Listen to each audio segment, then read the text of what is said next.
Oi, tudo bem? Eu sou a Dora, esse é o Bruno. Somos casados há quase 4 anos, fazemos parte da equipe da FMC.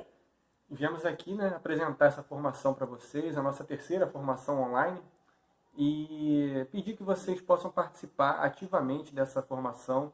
De que forma, Curtindo aqui embaixo primeiro, dando seu joinha aqui pra gente, divulgando para outras pessoas terem acesso também. Também a solteiros, não só a casados, não só a namorados ou noivos, mas também para os solteiros, para divulgar a importância da vocação matrimonial. Nós sabemos dessa importância e da importância dessa formação, tá certo? Queremos deixar vocês com o Guilherme e com a Marta. Eles vão dar o testemunho de vida deles. São casados, têm 4 filhos, tá certo? Vão dar um testemunho lindo pra gente aí. E eles vão seguir daqui, tá certo? Até daqui a pouco, pessoal. Tchau, tchau. Tchau!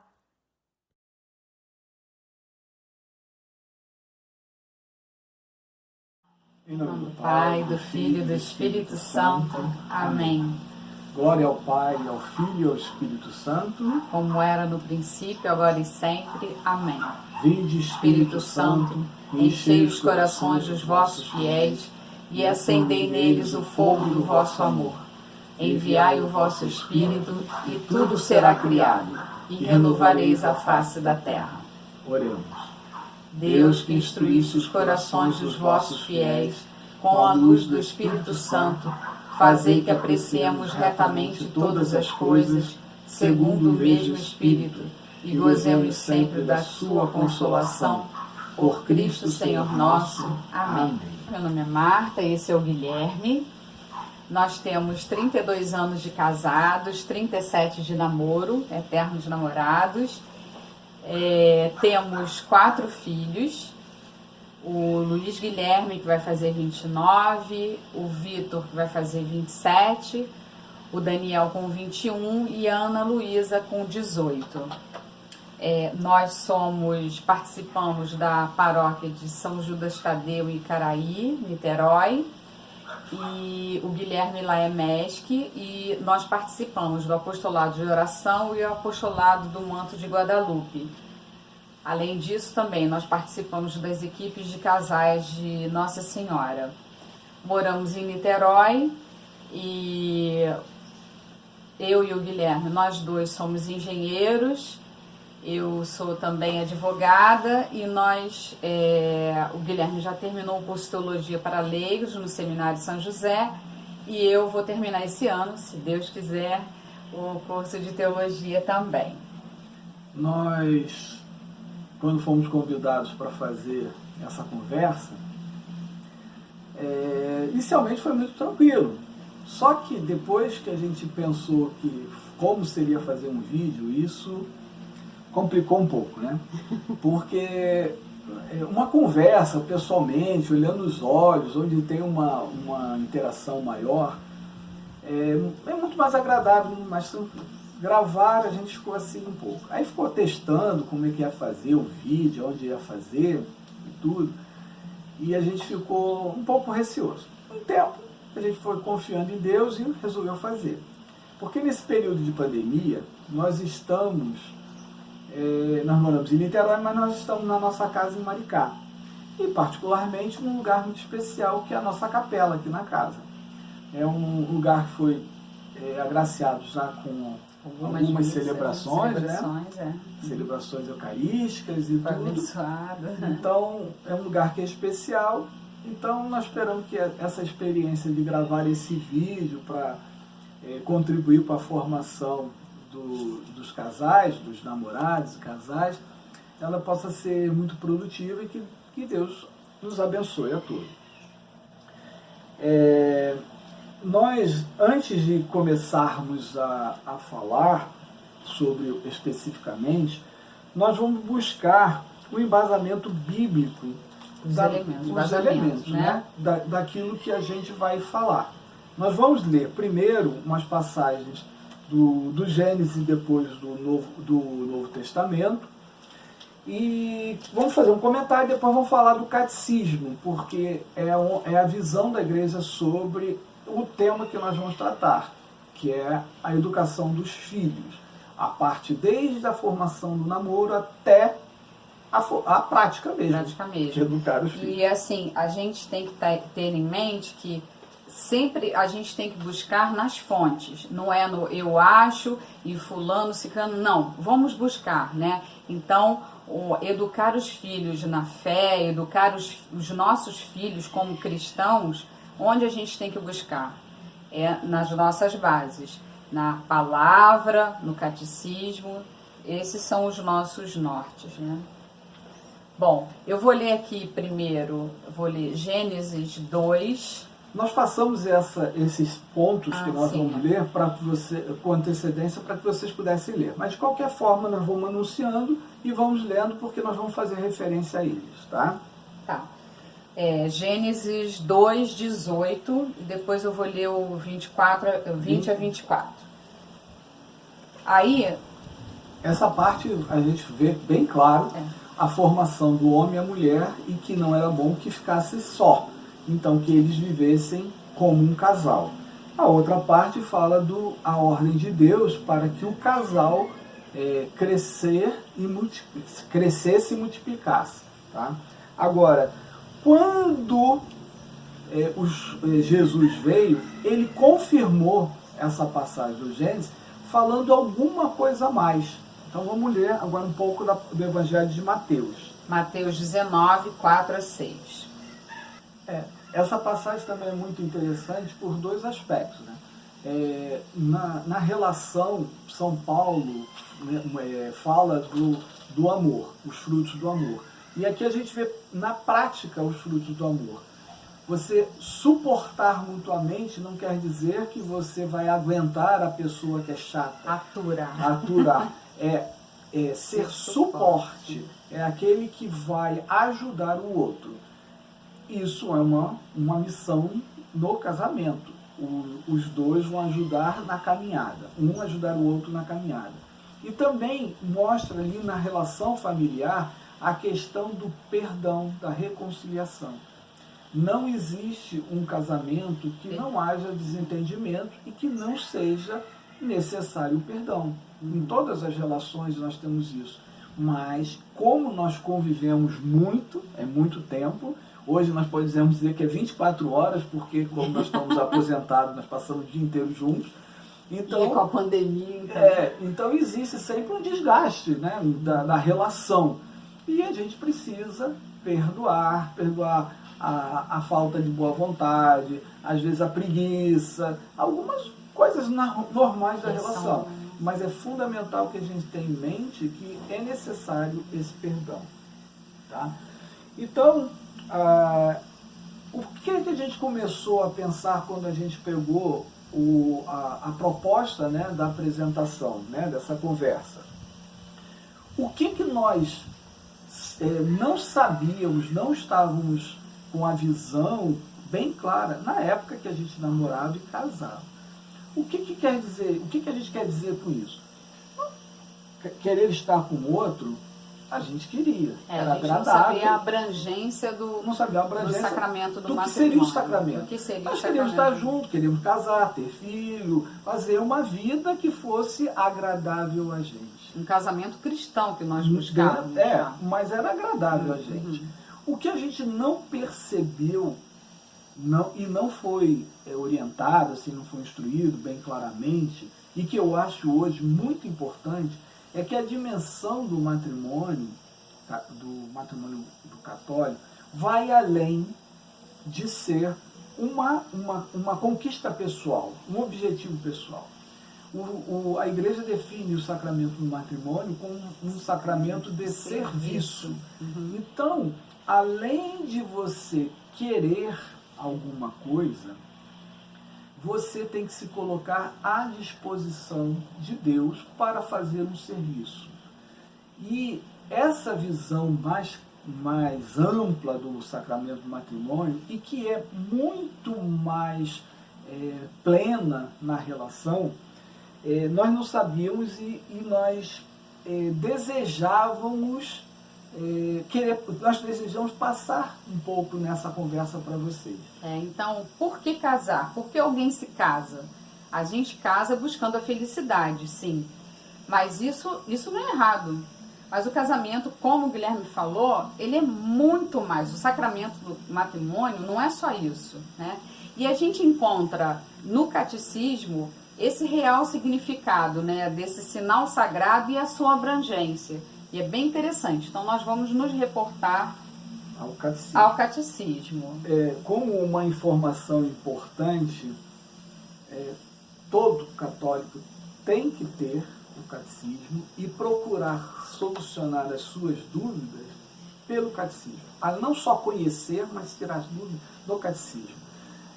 Também é uma experiência que a gente aprendeu depois, porque quando nós éramos namorados, casamos, nós não tínhamos esse hábito, foi uma coisa que a gente adquiriu, mas é muito importante, tá? Nós vamos ler do catecismo... Tá, e só falar uma coisa, de lembrar sempre, né? A gente só ama aquilo que a gente conhece.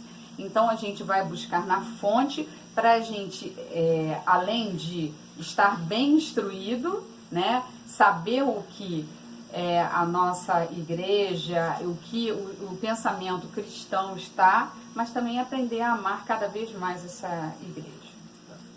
Nós passamos também alguns pontos que nós vamos ler, porque nós vamos fazer referência a isso.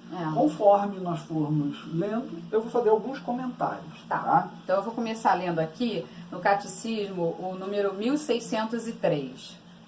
A vocação para o matrimônio está inscrita na própria natureza do homem e da mulher, tais como saíram das mãos do Criador. O matrimônio não é uma instituição puramente humana. É o que a gente já tinha comentado.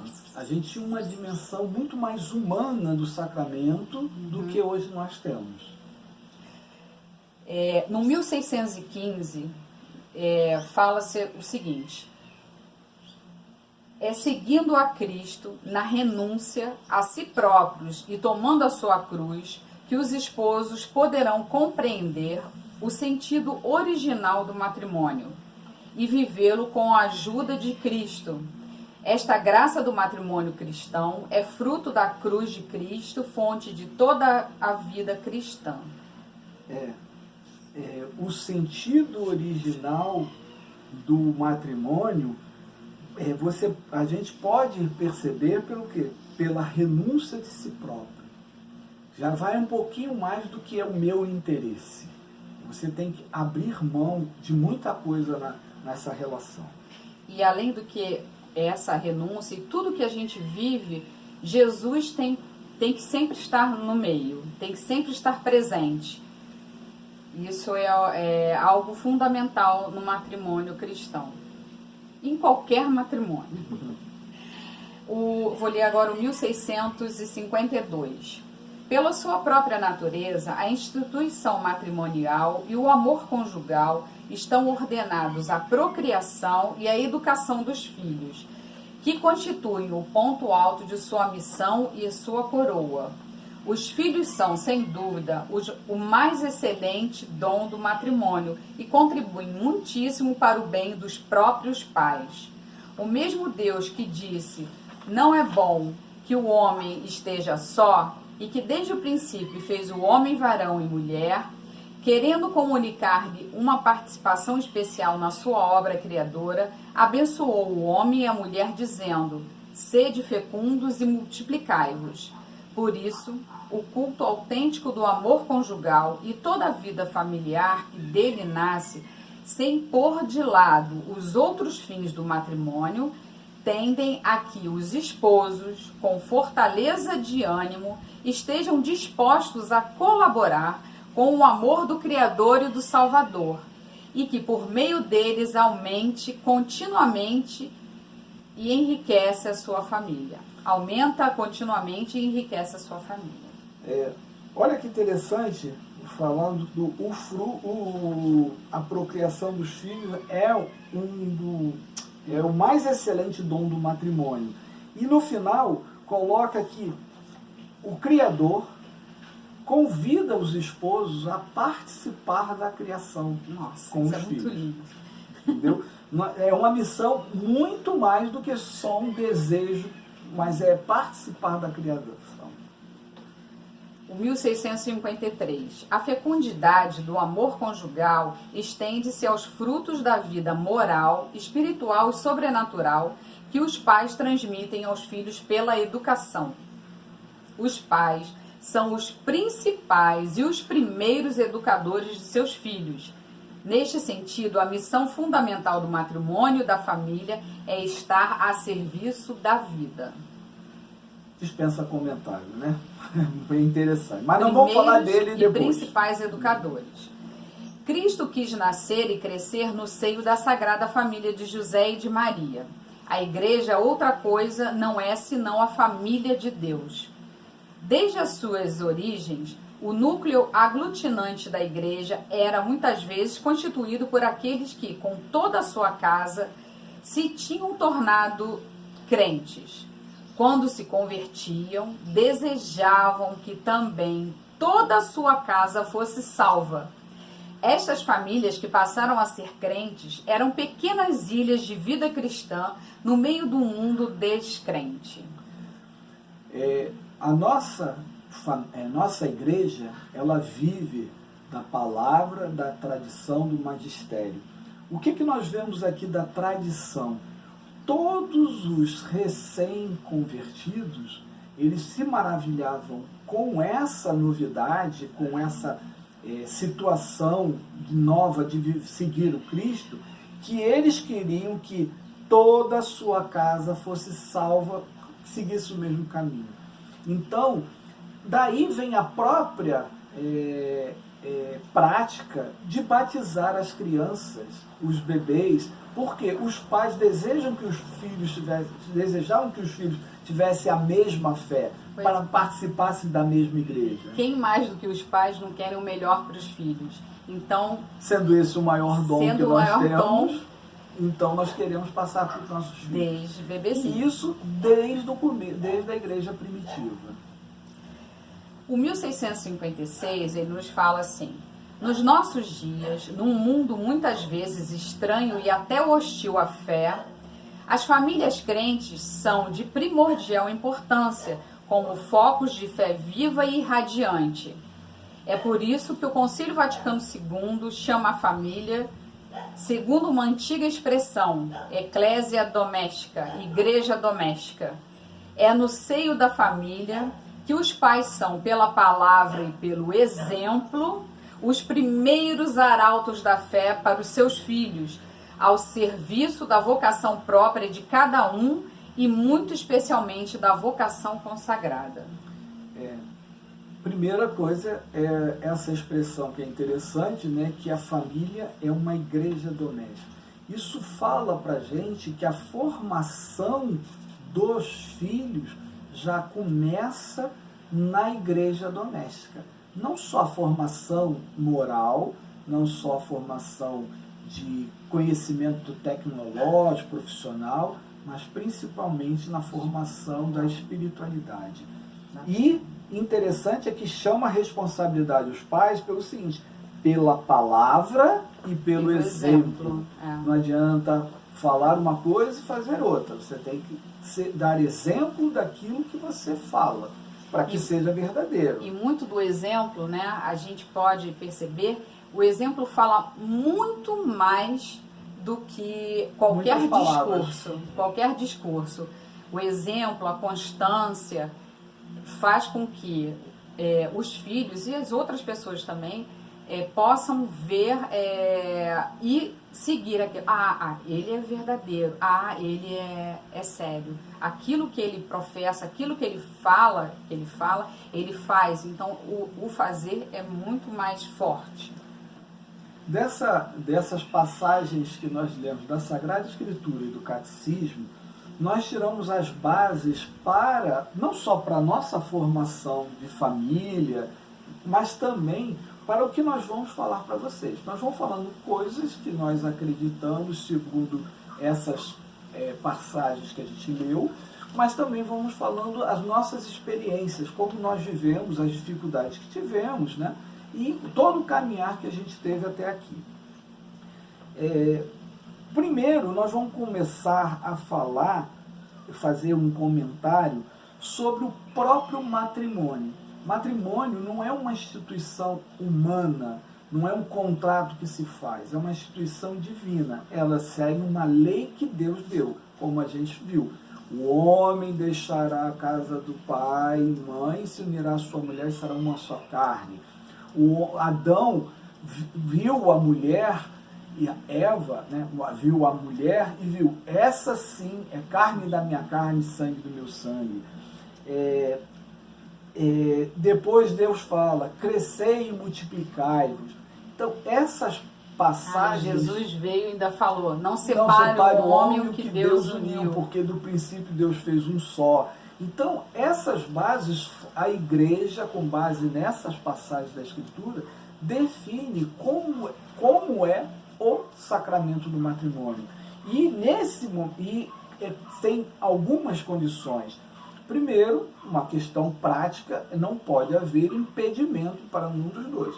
Se já foi casado, não pode casar novamente. Isso até a gente encontra no direito canônico, né? Tá então está bem explícito. Tem várias definições ali. Então, primeiro, a pessoa, para o casamento ter validade e não ser nulo, os cônjuges têm que ser desimpedidos, podem estar. Depois, como a gente viu, eles têm que ter liberdade. Assim como Adão olhou a mulher e escolheu, esse é um princípio fundamental. Ninguém pode casar sob coação. O cara casa porque a menina ficou grávida. Isso não é por coação. Se for por coação, né? Não seria válido. O pai obriga porque é um bom casamento. Esse casamento não tem nulidade. Então você tem que ter liberdade. Outra coisa, como a Escritura falou, o casamento é para toda a vida. Não há possibilidade de separação. Jesus confirmou isso.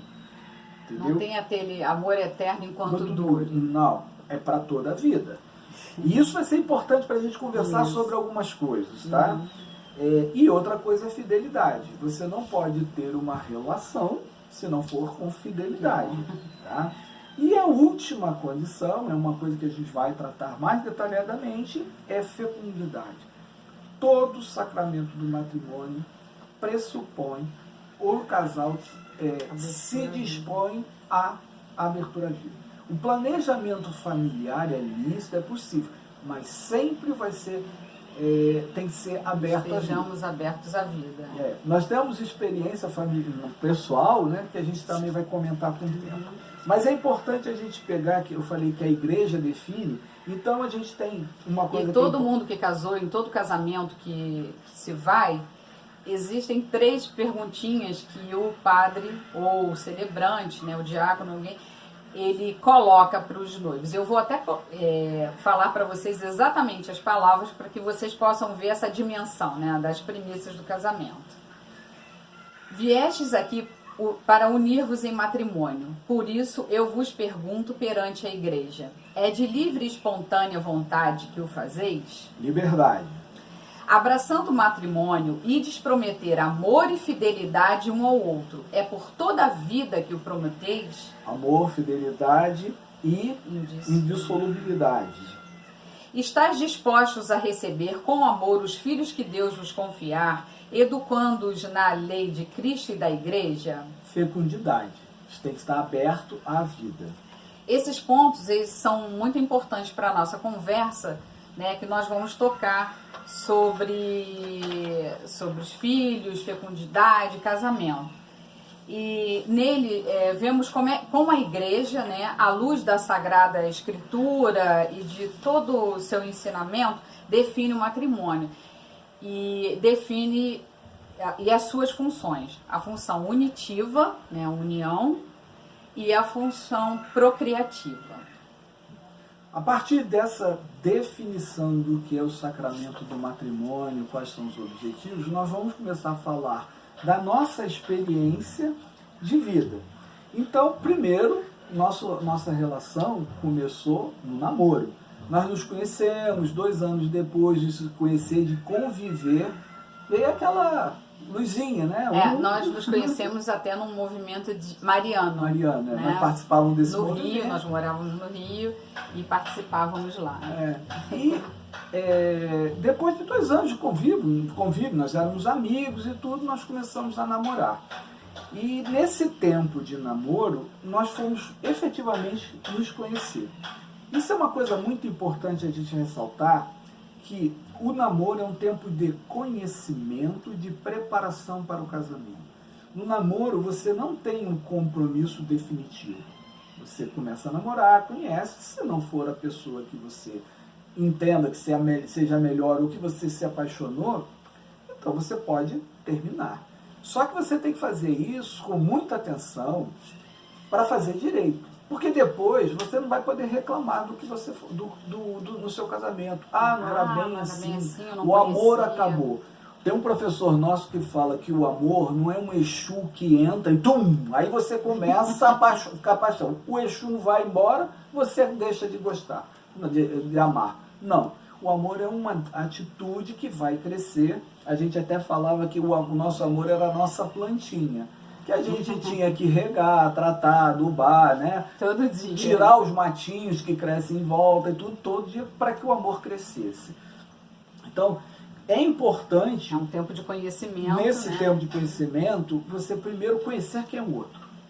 Como o que gosta, os sentimentos, temperamento, todas essas, como é exatamente o outro. As virtudes, as manias, se você suporta aquilo que são os defeitos, né? E ajudando, então, até a caminhar e corrigir, caso seja. Né? Você precisa conhecer realmente. Existem coisas que a gente acha que não é importante, mas vamos dizer, normalmente o homem gosta de acordar cedo para fazer esporte, alguma coisa. As mulheres, principalmente no final de semana, gostam daquela esticadinha, dormir até mais tarde. São pelo menos é assim. Costumes que cada um tem. Pode ser o inverso também, não estou dizendo que é assim não. Mas eu vejo, pela nossa experiência, conhecimento de outros casais, a gente vê isso. Se ela gosta de acordar tarde, você suporta isso? Isso é importante? E ela também tem que estar disposta a ter uma conciliação. E outras coisas também que você tem que conhecer para saber se isso é definitivo, um impedimento ou uma coisa que a gente vai ter que trabalhar. Coisas que são importantes, no nosso caso fundamental, a gente conversando com nossos filhos falou também, a questão da fé. Não tinha como nós hoje, vamos dizer, se casar com uma pessoa que não professasse a mesma fé. Não que o casamento seja inválido, seja impossível, mas traz muita dificuldade, sobretudo na criação dos filhos. E a gente vê, assim, até exemplos, né, que, como o Guilherme falou, não é impossível, e isso está até no direito canônico, no catecismo, a gente vê que pode haver casamento de pessoas que professam diferentemente. Fé diferente. Fé diferente. Com a condição... existe uma condição. Sejam educados os filhos na fé católica. Se casar na fé católica, que eduquem os filhos. Mas nós, assim, até por experiência própria, de família, de pessoas, amigos próximos, os dois, tendo religiões diferentes, é um embate muito grande e muita dificuldade. E os filhos, principalmente os filhos, eles ficam sem uma referência. Uma boa referência. Isso é muito importante. Então, a fé da pessoa é uma coisa muito importante e isso tem que ser levado em consideração na época do namoro. Você tem que conhecer e ver como você vai trabalhar isso. Tem que conversar. Não adianta dizer que depois a gente resolve. Não resolve. É pior ainda, né? Vai criar problema. Vai criar problema. Outra coisa que é importante, você casa com uma pessoa e leva a família junto. Né? A família vem junto. A família vem de brinde. A vida dela foi muito mais tempo com a família, com os pais, mãe, irmão, do que com você. Então essa relação ela não abandona. Você não pode dar um corte, né? Nem pode. Então você vai ter que conviver com essa relação. E é muito marcante, muito cria muita dificuldade e muita alegria também, né? Porque família é aquela coisa. Você briga e se reconcilia. Se você ficar longe, você sente falta, e quando está muito perto, de vez em quando se estranha. Mas você também, tem que conhecer. assim, como viemos viemos de famílias diferentes, existem algumas coisas que já no casamento, nós temos que aparar as arestas, e também para a educação dos nossos filhos, porque a gente teve uma visão, eu tive uma visão de uma forma de família, o Guilherme teve de outra, e a gente teve que fazer a nossa família, adequar aquilo, não, aquilo foi bom na minha, aquilo foi bom na dele. Então é sempre estar aberto a esse diálogo até com relação à educação dos filhos. Outra coisa que a gente tem que ver são os interesses da pessoa. Tem pessoas que gostam de aventura, gostam de fazer excursão, ir para fazer Esporte caminhada, radical. esporte radical, pessoas que querem estudar muito, querem formar, fazer faculdade, outra faculdade, fazer doutorado. Existem várias coisas que a pessoa sonha, como vocês devem fazer, e você tem que conhecer esses interesses para você poder tomar decisões, conciliar. Nós tivemos uns amigos que ele tinha uma proposta de ir para a Alemanha e começou a estudar alemão. Só que a mulher não queria estudar alemão. Então, ir para a Alemanha foi um desastre para eles. Então, não era o que eles queriam. Então, isso você tem que ir conversando. O máximo possível, os interesses que cada um vai ter. Ou mais uma coisa, questão do trabalho. O trabalho, quando nós nos conhecemos, nós fazíamos faculdade, os dois faziam faculdade de engenharia, e nós tínhamos interesse de trabalhar. Como a gente vai lidar com esse trabalho, a dedicação que a gente vai ter, o aprofundamento que a gente vai ter, o tempo que a gente vai dedicar para isso, a gente tem que conversar. Porque muitas vezes um se dedica demais ao trabalho e deixa as relações meio de lado.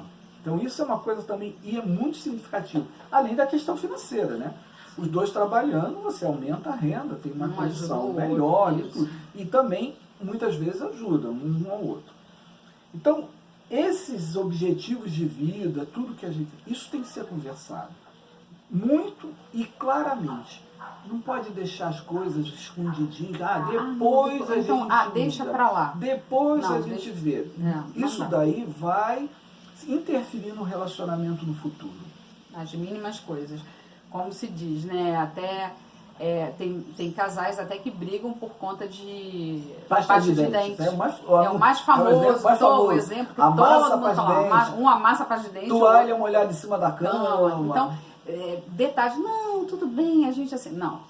O excesso de compra muito sapato, muita bolsa, essas coisas têm que ser conversadas, têm que ser vistas. E assim, com relação ao nosso namoro, a gente teve uma situação bastante interessante. Que nós namoramos 5 anos, né? Como eu disse, a gente casou exatamente 5 anos depois que a gente começou a namorar. Só que o nosso namoro foi assim, 2 anos e meio nós estávamos juntos, né? Morávamos no Rio e tudo. E o Guilherme então fez um concurso e não tinha aqui para o Rio.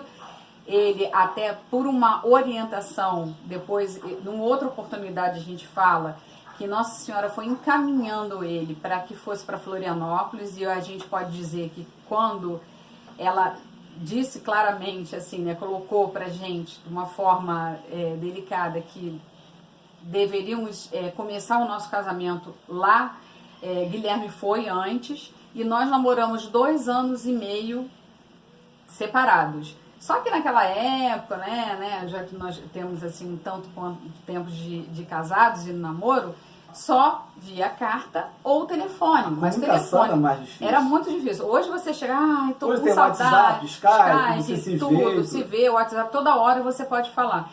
Naquela não, a gente tinha que programar. E assim, era tudo muito caro. A carta chegava alguns dias depois e telefone, DDD, era caro pra caramba. 18 horas de viagem de ônibus e a passagem de avião era muito cara. Hoje é muito mais acessível. Bom, então, a gente teve uma experiência de renúncia, aham. de espera, para que a gente pudesse fazer da melhor forma. A Marta ainda estava estudando quando eu fui, ela completou a faculdade, a gente esperou um tempo para que a gente pudesse fazer as coisas da forma mais sólida, mais... Construir a nossa casa sobre alicerces sólidos, né? E nesse tempo de namoro, como a gente falou de vários assuntos, a gente falava também de filhos. Nós conversamos muito de filhos. Nós tínhamos desejos de ter filho. Só que uma coisa que é muito importante é que você não planeja filho. Você pode guiar alguma coisa, mas os filhos vêm da forma que Deus quer. Então nós nunca decidimos, nós vamos ter filho no verão, no inverno. Se fosse assim, a gente teria filho até ao contrário. Quando nós estávamos no frio, nós tivemos dois filhos no frio. Quando nós viemos em Florianópolis, quando nós viemos para o Rio, no calor, nós tivemos 2 filhos no verão. Não foi uma decisão, foi uma coisa que era plano de Deus que nós aceitamos. Nós estávamos abertos à vida e as coisas foram acontecendo, foram muito boas. Nós não tínhamos noção de ter meninos e meninas. Eu quero ter menina. Eu quero só ter menino. Ou então, eu quero ter um filho de olho azul, filho de olho claro. Olho claro, olho azul é a mesma coisa. Mas estou falando, eu quero 2 filhas, depois um filho, programar. Nada disso. Ou então, não quero ter filhos de jeito nenhum. Isso até é um impeditivo, né? Não pode. Senão o matrimônio não é válido. Então, e nesse tempo a gente conversa. Sonha primeiro, né? Mas tem que conversar. Por quê? O que é a responsabilidade de ser pai e mãe? Não é só ter filho, dar comida e escola. E muito mais. Os dois têm que conversar bastante disso por causa das experiências que cada um tem, para que isso fique cada vez mais claro e que na hora de fazer a gente consiga fazer bem feito, né? Bem da forma que a gente gostaria. E quando se fala em educação, né? Educação, principalmente educação dos filhos na fé, porque a gente vê isso meio dissociado, né? Outra coisa que é importante, além da educação, é o próprio planejamento. O planejamento familiar é lícito, está bem definido pela igreja, só que existem as condições que a gente tem que ter. A questão dos próprios métodos para controlar a concepção, existem os métodos que a igreja aprova, que seriam os métodos naturais. O mais, o conhecido é o método de Billings.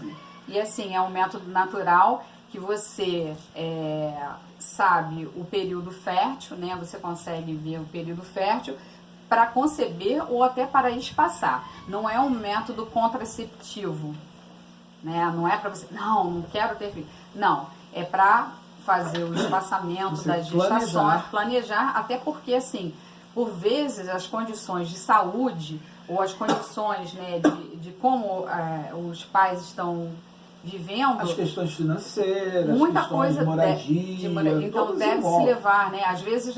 questões de trabalho. Questão de trabalho. Você está mudando para um outro lugar e, de repente, né, é melhor, então, que você espere um pouquinho para que possa ter, ou então a saúde, a mulher não está bem, né? Então que esteja nas melhores condições para que o bebezinho venha assim. E o método de Billings eu já o conhecia, né? E um ano até antes de nós casarmos, eu já comecei a me conhecer. E é muito interessante a gente conhecer o nosso corpo, o corpo da mulher, para que quando venham, né, assim, o relacionamento sexual após o casamento, nós possamos nos conhecer, a mulher principalmente, saber e fazer esse controle, sempre visando essa abertura à vida, mas a paternidade responsável. Elas estão juntas, caminham juntas, né? Nós sonhamos muito com os nossos filhos e a gente comenta com eles que eles foram pensados na cruzinha. Era o pátio, em frente à Capela Ecumênica na UERJ, tem uma cruz. Eu estudava na UERJ. E ela estudava na UERJ. Então, quando lá eu ia no para Maracanã. lá, a gente se encontrava, ficávamos sentados no banco, namorando, e a gente sonhava com isso. Então a gente comentava que eles foram sonhados na cruzinha, porque era o tempo que a gente namorava, era um lugar que dava, às vezes, muitas vezes, porque... E na varanda lá de casa, na varanda. né? Então, quer dizer, todas as a vezes, gente assim. sonhava e procurava definir um pouco dos nossos objetivos juntos ali. Outro ponto que a gente agora é muito importante é a questão da vida profissional. Porque muitos homens se dedicam tanto à vida profissional que esquecem um pouco a vida da família. E isso tem consequências muito sérias. E outra coisa que a gente hoje mais vê também são mulheres fazendo isso. Porque as mulheres estão estudando, estão tendo uma profissão. E isso é muito importante. E tem que estudar. Isso é uma coisa muito importante, porque além de criar uma relação de amizade, de cumplicidade, companheirismo, isso dá segurança para a relação também. A mulher que trabalha, ela vai ter a sua renda e ela vai contribuir da mesma forma. Acaba com aquele mito que o homem provê e a mulher cuida da casa. Os dois vão prover e os dois vão cuidar da casa. Existem algumas experiências muito negativas de mulheres que deixaram a vida profissional. Até dentro da igreja, né? Casais, amigos nossos. Para cuidar de casa, dos filhos. E em determinado momento, ela deixou de ser interessante para o homem, que viveu a vida dele profissional, e ele foi embora. E deixou ela para trás.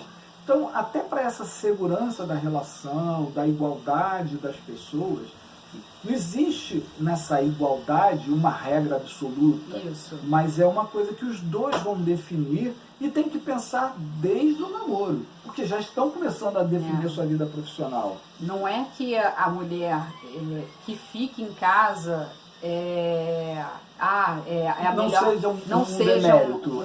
Pode Pelo ser contrário. importante. Mas tem que ter bem isso tem que estar bem definido, bem claro.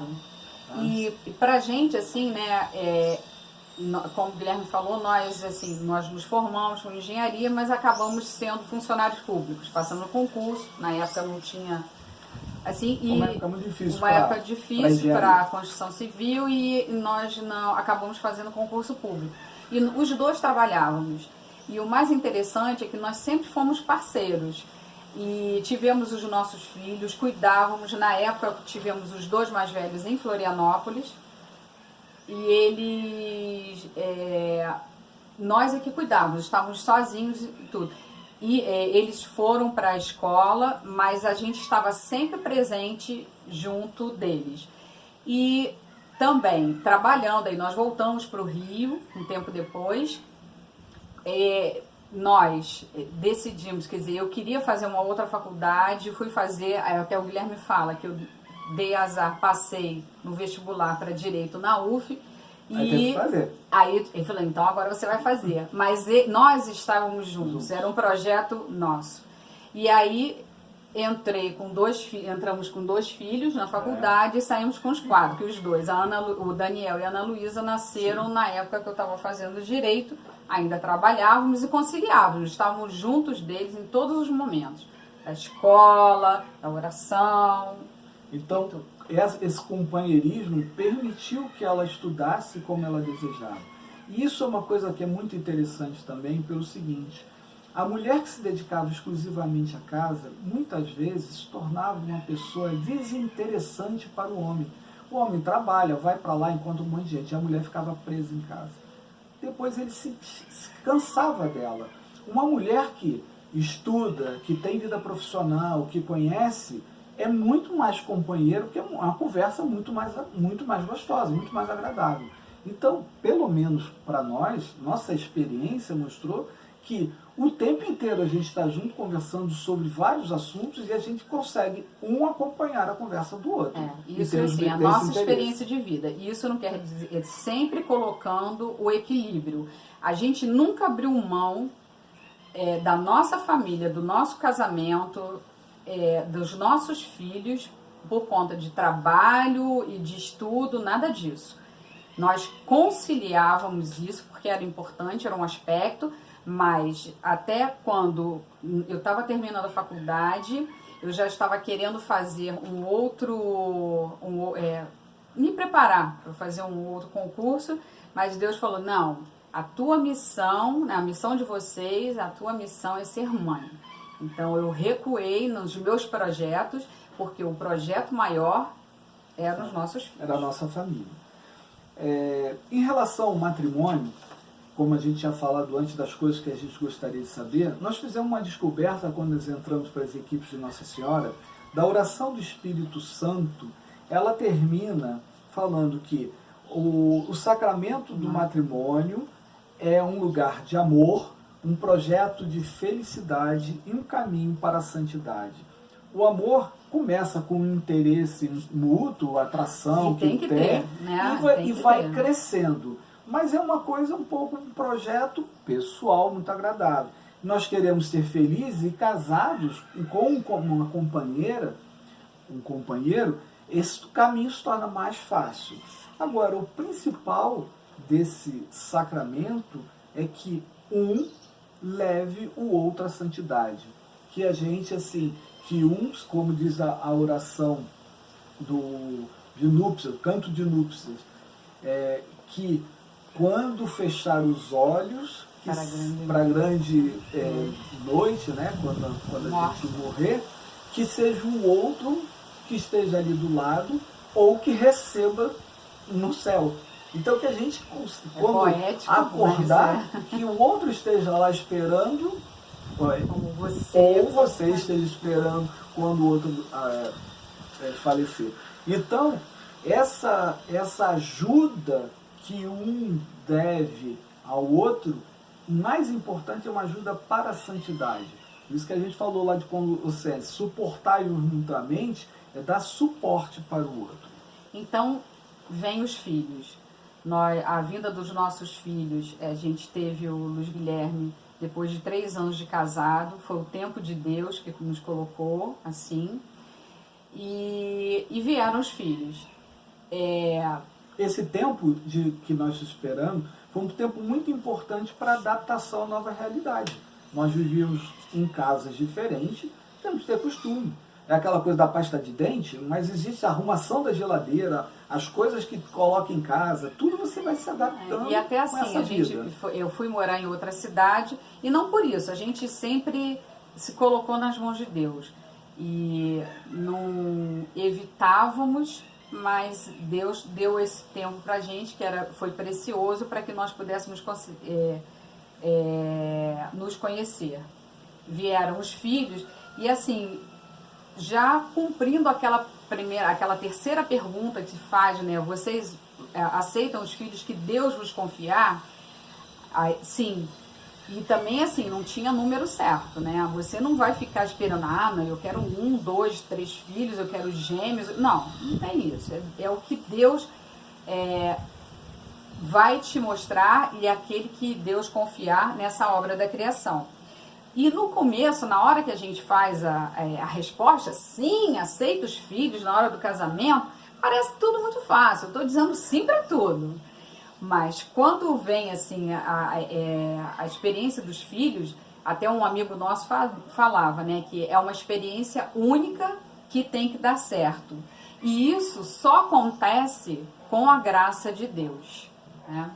Nós tivemos assim algumas dificuldades quando tivemos filhos que nos provaram também na paciência, na renúncia.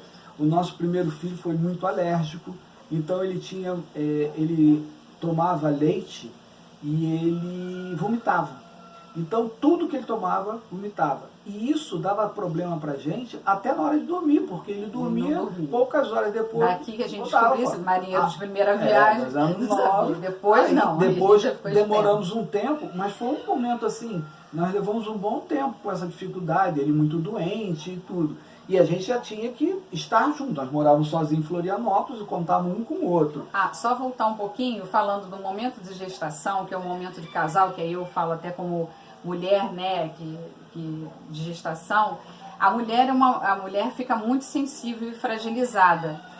E isso é uma questão hormonal, é uma questão também de sensibilidade, e cabe ao homem, o pai, né, o companheiro, ele estar atento a esse momento. Assim também, quando nascem os filhos, muitas mulheres têm problemas assim de depressão, pós-parto, até rejeitam às vezes os filhos, mas não porque são mães, péssimas mães, não, por questões muitas vezes hormonais, questões mesmo de sensibilidade. E aí o homem, né, aquele suporte lá dos Colossenses, o homem está ali como pai, como companheiro. Então esse momento de renúncia, de estar junto, de paciência, também é um aprendizado, né? Outra coisa interessante que nós vivemos, uma experiência que nós vivemos, é que quando a Marta ficou grávida do terceiro filho, Daniel, a médica falou, ela teve um problema de descolamento de placenta, e a médica disse, se você quiser criar este que está na sua barriga, esquece os outros dois, porque ela tinha que ficar de repouso absoluto. Isso aconteceu também quando ela ficou grávida da... Outra situação também que nós passamos, que ocorreu quando os nossos filhos eram pequenos, quando a Marta ficou grávida do Daniel, o terceiro filho, a médica falou que se ela quisesse criar aquele filho, que ela teria que esquecer os outros dois, porque ela teve descolamento de placenta, então ela teve um problema muito grande, que teria que ficar de repouso. Aconteceu também com a Ana Luísa a mesma coisa. Naquele momento, eu tive que ficar com os dois mais velhos, com o Daniel e depois com a Ana Luísa também, para que a Marta pudesse fazer o repouso, porque eles sempre estavam envolvidos, a gente estava sempre junto, então eu tinha que levá-los para passear, levá-los para outras, para ficar com eles na sala, alguma coisa, para que a Marta pudesse ficar descansando até que superasse aquele momento mais difícil da gestação deles, né? Então, isso também era fruto, esse companheirismo que a gente teve, isso era fruto também da nossa amizade, das nossas relações, entendeu? Uhum. Agora... E com relação a isso, só pontuar uma coisinha que aconteceu. Por providência de Deus, Deus está sempre no comando e está sempre cuidando da gente. Nas 2 gestações que eu tive, como eu falei, estava na faculdade, fazendo, né, a faculdade e trabalhando, tiveram 2 greves na UF, e coincidentemente foram exatamente nos períodos que eu precisava ficar de repouso. A educação dos filhos, né, ela começa... Crescendo, a gente já discutiu no namoro e vai começar a educação, mas ela começa desde que a gente recebe os filhos. Quando a Marta ficou grávida, eu já começava a participar da gravidez, fazendo carinho na barriga e falando perto da criança, porque a mãe tem essa intimidade com a criança por causa do ventre, ela já ouve a voz da mãe. O pai vai começando a participar paulatinamente. Então, nós conversávamos, eu chegava perto e cantávamos uma música que depois, quando os mais novos iriam nascer, né, tá na gravidez mais nova, os mais velhos também passaram a cantar, que era o Doce Sentir, que passou a ser falado que era a música da família, porque todos nós participávamos daquele momento com as crianças, cantando essa música, mesmo antes deles mesmo nascerem. E os filhos assim mais velhos, como já sabiam as musiquinhas, como o Guilherme falou, cantavam junto com a gente, e eles participavam, e nós os colocávamos junto com o bebê.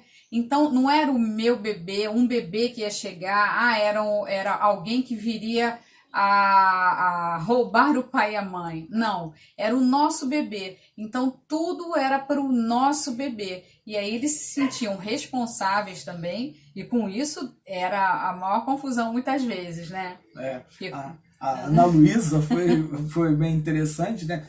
Desde o Daniel já acontecia, que a gente tinha que dar banho, eles vinham dar banho, todo mundo queria meter a mão e tudo. Mas a Ana Luísa, a Marta como fez cesárea, né? Não tinha condição de ter o parto normal, tentou, mas não conseguiu. Então ela marcou a data. E nós estávamos fazendo preparação do quarto nos últimos dias, estávamos pintando e fomos pintar junto com eles.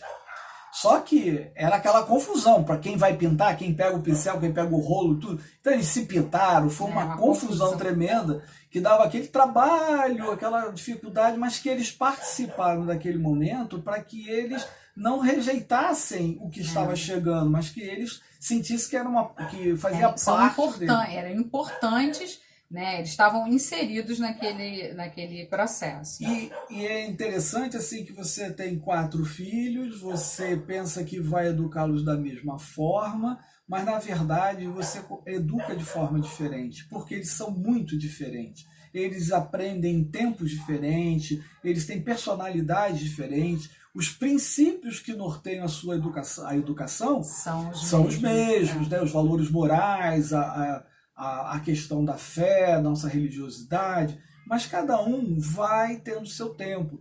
E mesmo também porque eles têm idades diferentes em cada tempo, então não se comportam da mesma forma. Então a gente fazia oração junto, em família, uns dormiam, outros ficavam agitados, mas a gente tem que ter o cuidado que cada um necessitava. E assim a gente via que também na fé a maturidade é diferente.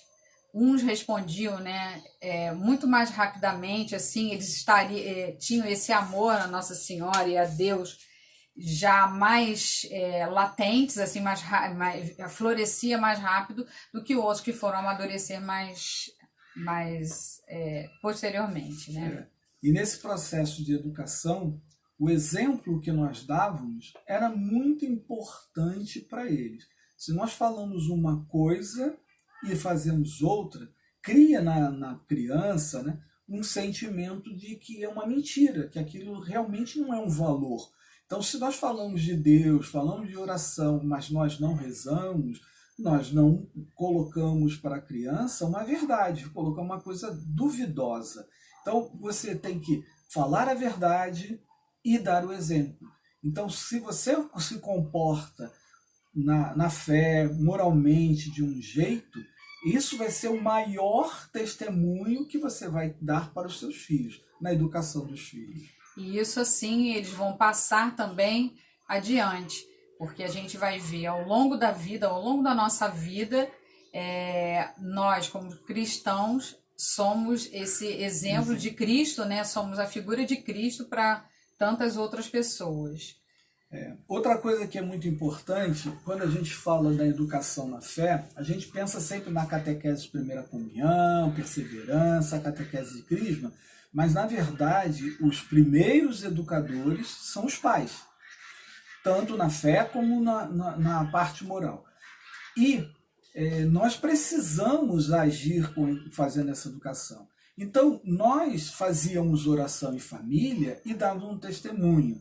Nós, quando íamos à missa, nós levávamos as crianças para a missa também, mas nós não levávamos brinquedo, não dávamos um celular, um joguinho, não. Eles participavam. Eles não ficavam alienados, eles participavam na medida da idade de cada um e como cada um recebia. Tem uma situação bem interessante que era o mais velho, o Luiz Guilherme, que ele, pequenininho, quando chegava na hora da homilia, ele pedia para passear, ele começava a ciar. Então eu dava uma volta na igreja, saía pela lateral, assim, dentro da nave mesmo, ia para o fundo da igreja, ele dava uma volta, eu ficava prestando atenção na homilia ali atrás, e depois eu entrava de volta no ofertório para ele participar, e ele voltava, sentava no banco e ficava. Assim a gente fez com todos. E a gente ia explicando cada momento da celebração. E a parte mais bonita, assim, foi a parte da consagração, que é a hora do Jesus escondido. Que a gente aprendeu com Santa Jacinta. Né? Ela chamava aquele momento Aquele momento Jesus escondido. Que era Jesus está ali escondido na hóstia, ter aquele amor. Teve um outro filho nosso, para você ver a maturidade na fé, que mesmo na missa, ele chegou, eu quero ir embora. Ele ficou cansado. Ficou cansado e partiu para ir embora. Ele era pequenininho, tinha 3 anos. E aí a gente teve que pegar ele na igreja e explicar, e ter um pouco mais de paciência com esse, já que a tolerância dele era menor. Menor para aquele tempo, ele era mais agitado. Ele era mais agitado, então cada um pouquinho, mas todos assim se tornaram amorosos, né? Outra situação que a gente vivia em relação às orações é que, conforme eles foram crescendo, nós fomos colocando eles para participarem mais ativamente nas orações, formatando aquele momento de oração. Então, nós contávamos histórias de Nossa Senhora, das aparições de Nossa Senhora. Nossa Senhora sempre foi uma grande mãe para nós, para a nossa vida, foi sempre muito importante. A gente teria aqui 2, 3 horas para falar só de Nossa Senhora na nossa vida e sempre levando para Jesus. Sempre assim. Então, nós passávamos a falar para eles prepararem aquele momento de oração, pesquisando sobre algum santo, sobre Nossa Senhora, aí eles expunham, depois a gente fazia um momento de partilha, oração, né? De partilha, com base naquilo que eles trouxeram.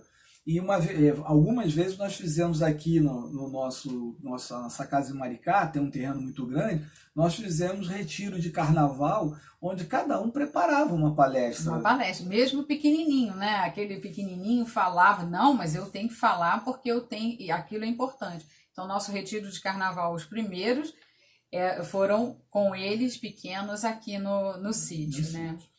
Agora, outra coisa também que foi formação da vida deles, na parte da fé, que foi muito importante, é que na hora de dormir, nós íamos para o quarto, deitávamos com ele para colocar na cama e contávamos histórias. Começamos a contar história de heróis, de princesa, várias histórias. E aos poucos a gente começou a contar as histórias da Bíblia, Sansão e Dalila, Davi, o gigante Golias, Daniel na cova dos leões, essas histórias que a gente conhece bem, né, que traz a mensagem da presença de Deus e tudo. E depois fomos ampliando, contando as histórias de aparição de Nossa Senhora, contando as histórias de santos que eles gostavam muito. E o interessante é que ela contava muito detalhe. Era sempre com muita minúcia. E eu não, eu contava mais simples. Aí eles reclamavam, a história não está igual a da mamãe. Porque eles queriam, cheio de detalhes como ela contava. Porque tinha os santos de predileção. Então, não, eu quero ouvir de novo a história de tal santo, né? Então eu sempre trazia e aí, não, aí quando pedia era diferente.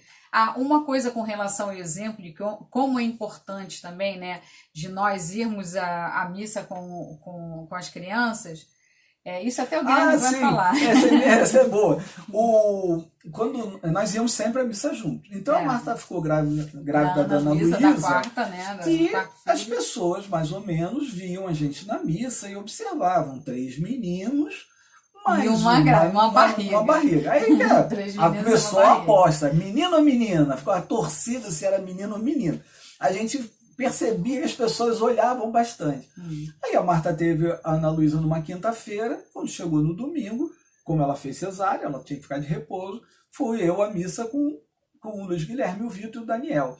Aí assisti uma missa toda, quando terminou, uma senhora bateu no meu ombro e perguntou: e aí, nasceu? É menino ou menina? Porque ela estava na torcida, ela estava acompanhando aquele processo. Então, até isso as pessoas observam, a família reunida, a família participando. Com os filhos, né? Agora, uma coisa também que é muito importante porque ver é que, tanto na parte da espiritualidade como da educação de maneira geral, surgem muitas dúvidas, né? As crianças sempre querem saber muitos detalhes das coisas. E é muito importante falar sempre a verdade, sempre ser coerente com o que fala. A gente não contar aquela mentirinha porque é mais fácil. Tem que ser falado na medida que eles podem aprender, né, absorver. Né? Mas tem que ser falado com muita sinceridade. E eles aprendem o suficiente de cada tempo, vão evoluindo no conhecimento, mas vão confiando principalmente no que a gente fala. E a educação também, um dos vieses que a gente colocou também, que a gente deve conversar e também na nossa vida já com os filhos, é sobre a educação escolar. Muito se fala, você está terceirizando a educação. Não, educação é tarefa dos pais e subsidiariamente é da escola. Isso aí está definido na lei de Deus e na lei dos homens. Dos homens também. Na Constituição Federal, tem na legislação pertinente.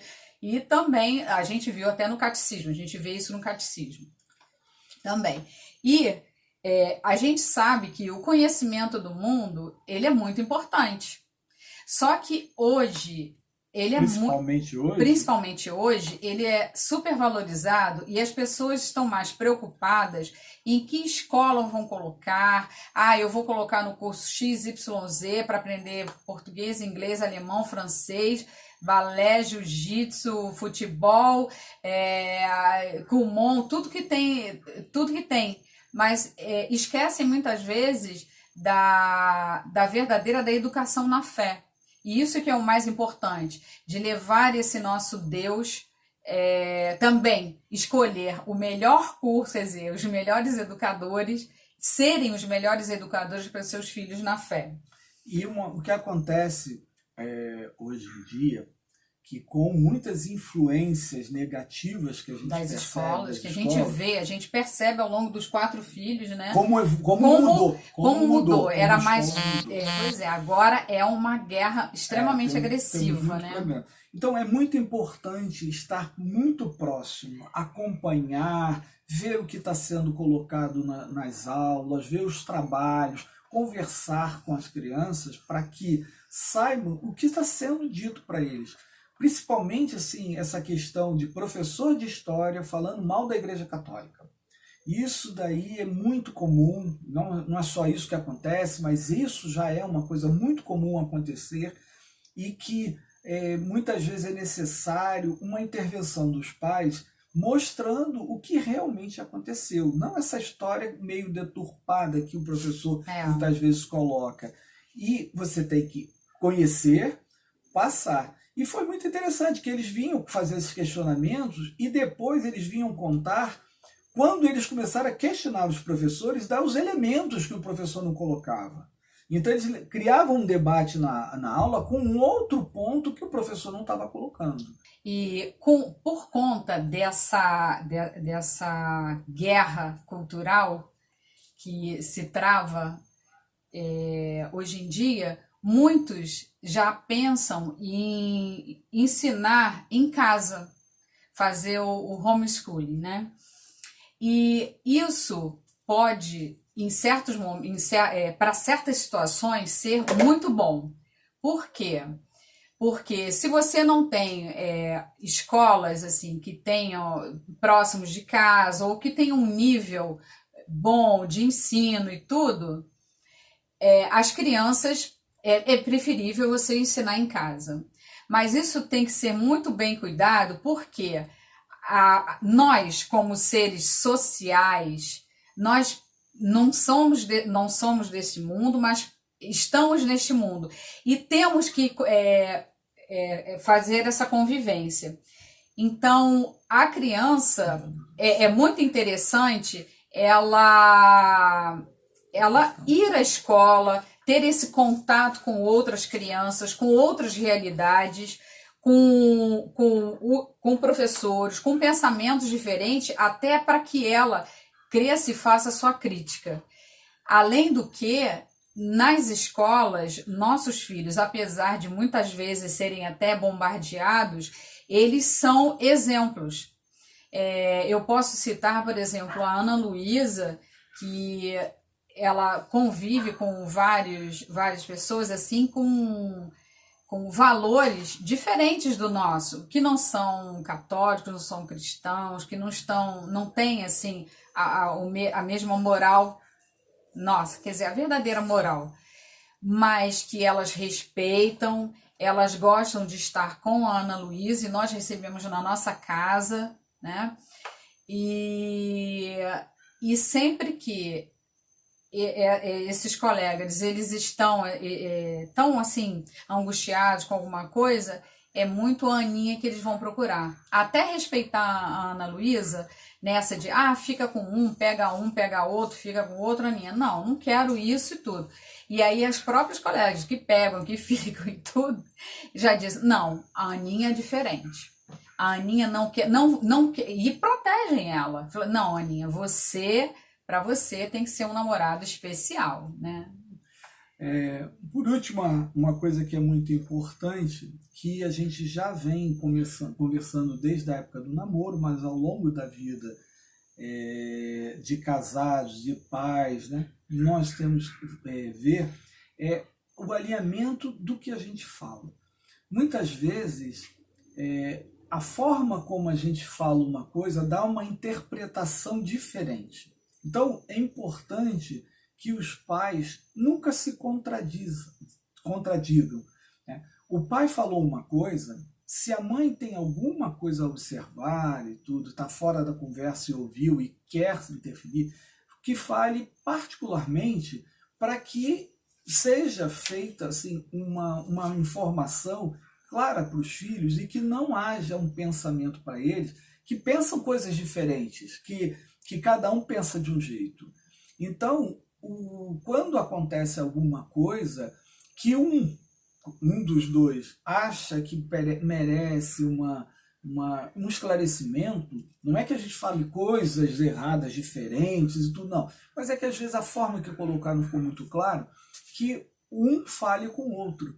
Porque, em princípio, desde esse processo de formação do casamento, de planejamento, o casal já vai se alinhando, já vai tendo as escolhas do tipo de vida e que tipo de pensamento, o que segue. Mas existem momentos que existem algumas diferenças. Então, que o casal tenha a sensibilidade de conversar em particular. Porque filho, muitas vezes, joga com isso. Né? A regra de ouro para mim pai, posso? O que sua mãe falou? Se sua mãe falou que pode, então não vou discutir, pode. Se eu acho que não pode, eu vou conversar com ela, por causa de alguma coisa que eu penso que não deva ser. Então, agora, se ela não falou nada, então eu vou decidir segundo o que eu entendo. E se ela depois achar, mas tem algum impedimento, que a gente converse. Entendeu? Porque senão eles vão perguntar para um, conseguiu um não, vai perguntar o outro, vai tentar o sim. Conseguiu então, sim. Não pode acontecer esse conflito. Agora, missão cumprida, né?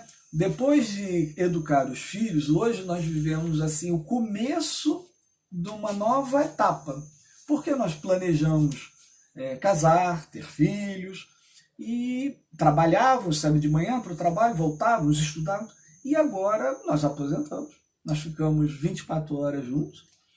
Agora mais ainda. Agora na quarentena também, mas nós já ficávamos 24 horas juntos. E a gente assim se depara com uma realidade, por mais que a gente pense, é um pouco diferente. Nós temos muitos projetos, né? Eu particularmente aposentei no final do ano passado, tenho um projeto de escrever livro, fazer muitas coisas, mas não é que eu não tenha o que fazer, mas é diferente. Nós estávamos com a nossa vida toda voltada para uma rotina que agora muda. E isso cria um certo... a síndrome do ninho vazio. Né? Os filhos saem, eles começam eles começam a viver a vida deles muito mais independente. Hoje nós temos um filho com um casamento programado agora para junho. Para a quarentena não sei se ele vai conseguir casar, mas está lá programado. Depois, o outro já tem um namoro já de 1 ano e 10 meses, ontem completou 1 ano e 10 meses, então ele se planeja também, já começa a pensar em casamento e tudo. Nós temos um terceiro filho que estuda nos Estados Unidos, então ele faz faculdade lá, ele passa a maior parte do tempo fora, a maior parte do ano ele passa fora de casa. E a Ana Luísa, ela fica estudando direto, vai fazer vestibular, ela fica estudando, então muitas vezes nós nos vemos sozinhos em casa. A casa muito mais calma, muito mais quieta do que estávamos acostumados. Por outro lado, nós recebemos também outros filhos, que os nossos pais, que já estão mais velhos, estão começando a precisar muito mais da gente. Logo depois que eu me aposentei, minha mãe apareceu... No mesmo mês.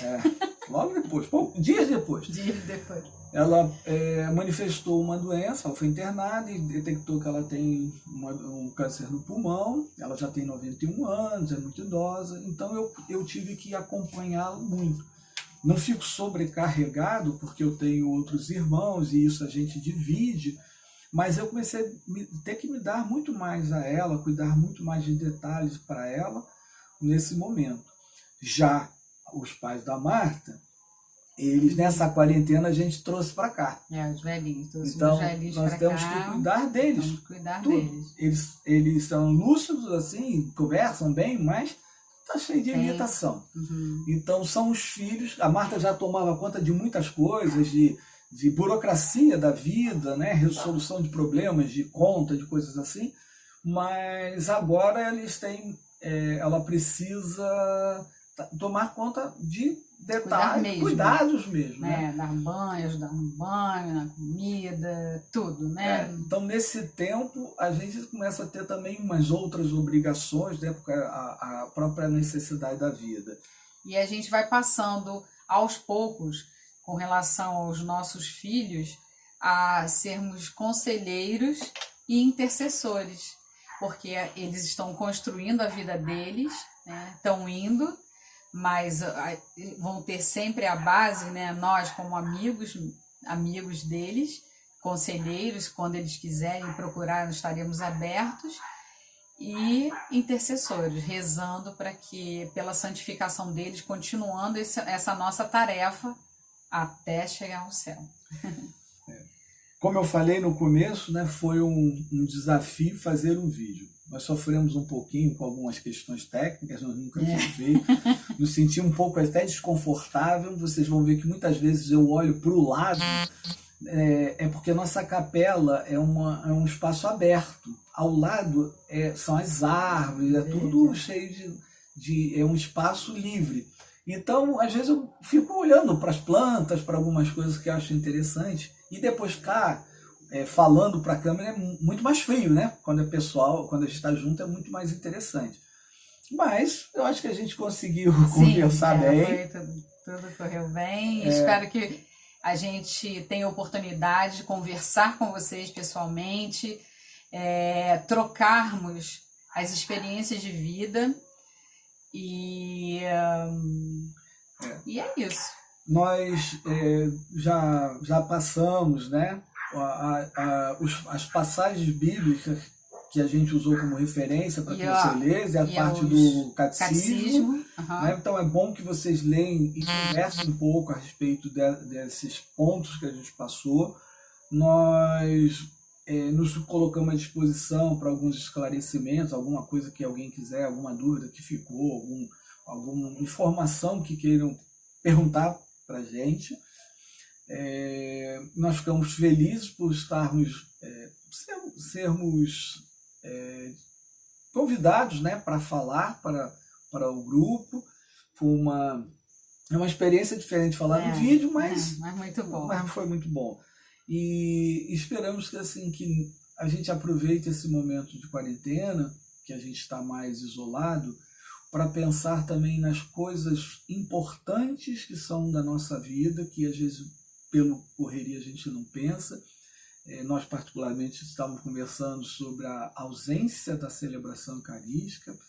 A gente vê na televisão, mas não é a mesma coisa que estar presente no lugar.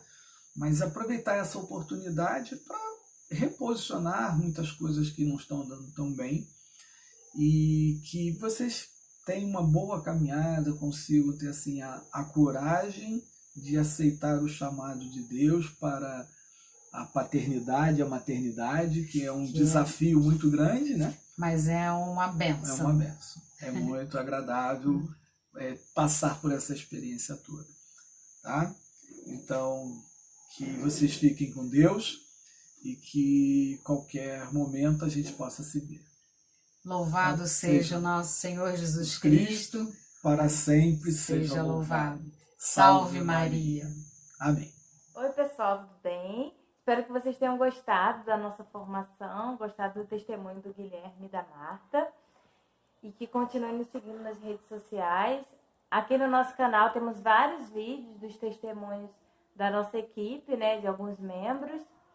Espero que vocês fiquem ligados nos nossos stories, no Instagram e no Facebook, porque esse mês vamos compartilhar com vocês uma oportunidade de partilhar, né, tudo que vocês sentiram ao longo desse ano das nossas formações.